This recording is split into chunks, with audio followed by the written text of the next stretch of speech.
Happy Tuesday morning mga kasikap. Welcome back po sa panibago na naman nating update dito sa May Fajardo Street.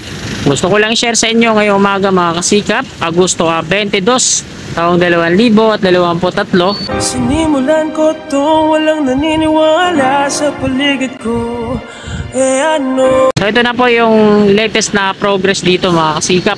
Ito po yung hanay ng off-ramp patungo dyan sa Loyola Street. Natanggalan na nila ng forma yung pierhead dito sa kabilang kalsada. So ayun po yung isa, off-ramp po yan, diretso patungo dito. So sa ngayon ito malinis na, tinanggalan na nila ng mga forma yung pinaka-head nya. At ito natitira na lang dito yung mga platform to, tapos yung mga scaffolding na support. Pero yung pinaka-head nya malinis na, yan no.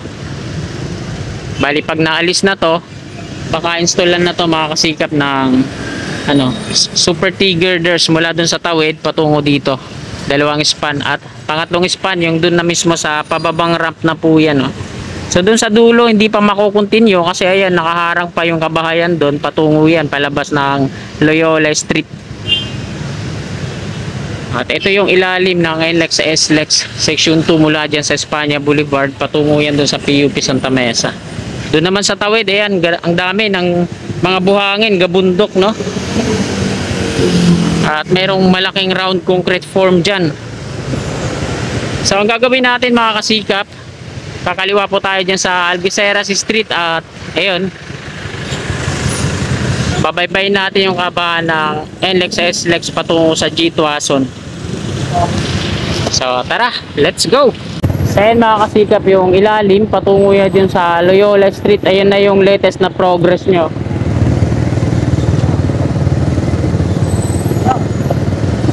Ayan, matraffic na rin dito.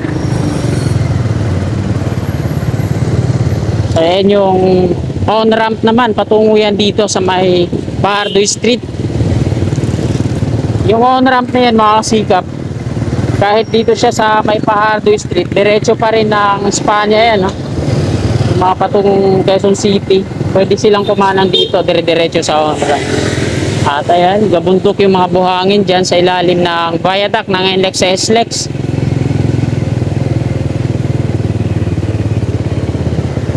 At tinanggalan na nga ng mga forma yung parapet wall. Ayan, no, malinis na. Meron pa siyang mga awang-awang mismo dun sa may taas ng coping beam. At ayan yung hanay ng on-ramp. Ayan, diretso yan patungo dun sa May Fajardo Street. Bali, hindi pa nagtutuloy-tuloy yung ramp niya pababa.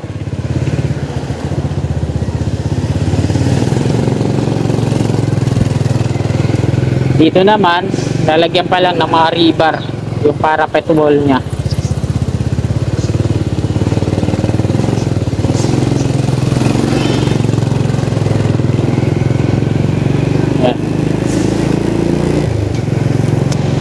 Wala na yung mga dito mga macro geofoam na nakapatong-patong dito, so ginamit na yata dyan, no? Kasi nagpo-pouring sila dyan sa baba, may part na silang nag-pouring dyan. Ayun na nga, ginagamit nga dun. Ayun, nakasalansan na yung mga macro geofoam na yan. Yan sa part na yan mga kasikap, nag-pouring na sila sa concrete pavement.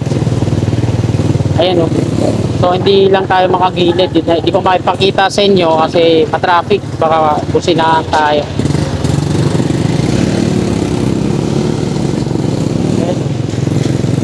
Pouring na sila, tapos may mga yan sa may rail track ng PNR yung pinoring nila. Ayan yung mga steel beam, mga platform pinagagamitan nila. Ayan, dami mga materials yan, diretso na yan patungo dun sa may G Tuason Street, corner Antipolo Street mga kasikap. Ay, mukhang makakadaan na ata tayo dito. Tingnan nga natin. Ay, sarado pa rin. Hindi pa rin makakadaan tayo. Hindi po, tapos doon tayo tatagos sa may G Tuason.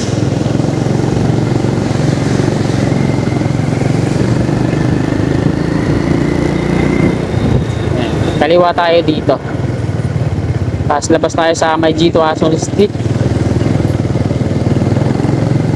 Tapos tingnan natin dun sa may mismong hindi pa na-installan ng mga super T-girders kung malinis na yung mga kable ng kuryente at natanggal na yung iba, no? Kasi parang ngayon yung sagabal para sa tuloy-tuloy na pag-install ng mga super T-girders, yung poste ng NGCP at yung mga poste ng Meralco. May mga mangilan-ilan na mga poste doon na pinagtatanggal pero hindi pa totally na lahat.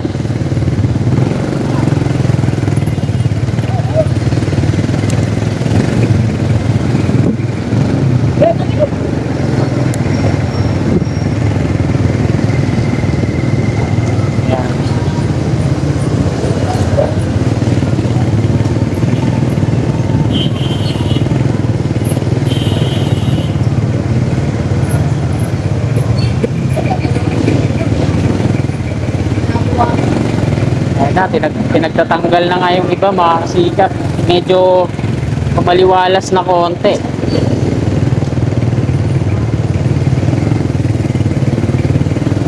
Ayan, dito tayo sa may harapan ng police station.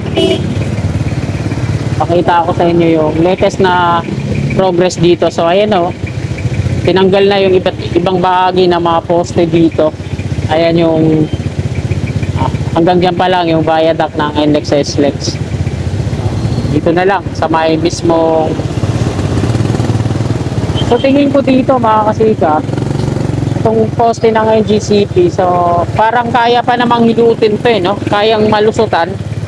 Ayan, medyo mataas naman siya at medyo sabit nga lang siya dun sa pang 12 na girder, super T girder na install din sa gilid, sabit siya no. Pero ito wala namang kaso na. Ito yung patungo doon sa may sa may G2 Ason.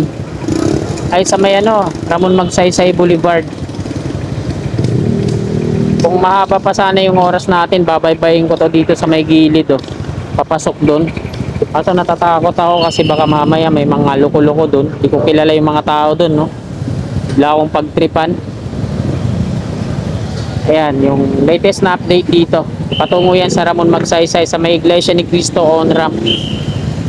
At dito naman sa kaliwa, ito na yung latest niya ngayon. So hindi pa natatanggal totally yung mga mga kable ng kuryente, halos lahat. May mga mangilan-ilan pa no.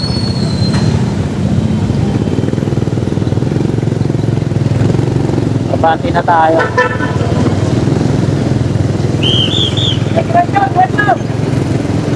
So ayan mga kasikap tinatanggal na nila yung ibang mga poste ng Meralco. Tapos ayan naman yung patungo doon. Ayan yung Robinson, yung pinatagos yung coping beam niya dyan sa wall. Ito na, tinatanggal na nila yung isa, yung mga poste.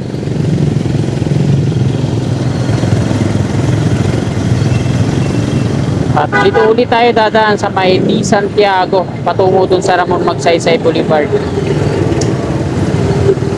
Matraffic din yata dito sa may D. Santiago kasi fiesta, no? Fiesta ng Sampaloc.